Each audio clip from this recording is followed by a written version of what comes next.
School চলাকালীন হুড়মুড়িয়ে ছাদ ভেঙে পড়ল।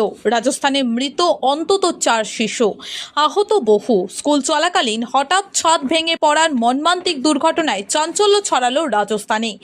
ঝালাওয়াড় জেলার মনোহর থানা এলাকার পিপলরি গভর্নমেন্ট স্কুলে ছাদ ধসে মৃত্যু হয়েছে কমপক্ষে 4 জন ছাত্রছাত্রীর। গুরুতর আহত অন্তত 17 জন। অনেক পড়ুয়া এখনও ধ্বংসস্তূপের নিচে আটকে থাকতে পারে বলে আশঙ্কা করা হচ্ছে।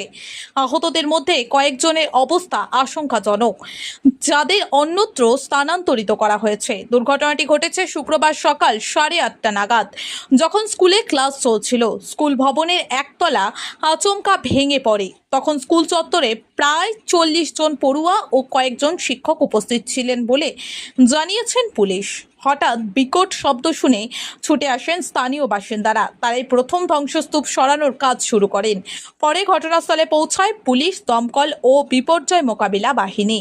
পুলিশ সুপার অমিত কুমার সংবাদ সংস্থা ও পিটিআইকে জানিয়েছেন, এখনও পর্যন্ত 4 শিশুর মৃত্যু নিশ্চিত হয়েছে। আহতদের মনোহর থানা হাসপাতাল ও ঝালাওয়াড় জেলা হাসপাতালেই ভর্তি করা হয়েছে। ঘটনাস্থলে উদ্ধার কাজে ব্যবহার করা হচ্ছে 4টি জেসিপি মেশিন।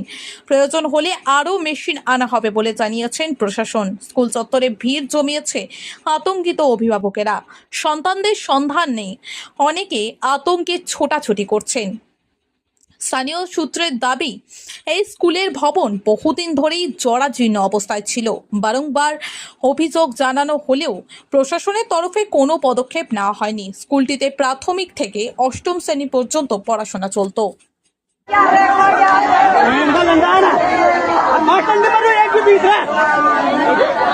एक